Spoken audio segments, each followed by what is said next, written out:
सवाल किया है अली रज़ा जोड़े जो। वो तो कहता कोई इंसान कहे कि मेरे लिए उस घर का खाना और हर चीज़ हराम है और खाए तो वो खा सकता है या नहीं। बिस्मिल्लाहिर्रहमानिर्रहीम।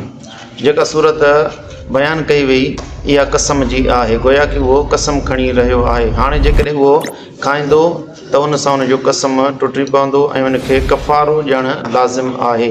ऐं कसम जो कफ़ारो इहा आहे त 10 मिस्किननि खे तौम खाराईंदो या 10 मिस्किननि खे कपिड़ा पहिराईंदो। जेकॾहिं ईअं नथो करे सघे यानी उनखे एतिरी सलाहियत न आहे त पोइ 3 ॾींहं रोज़ा रखंदो।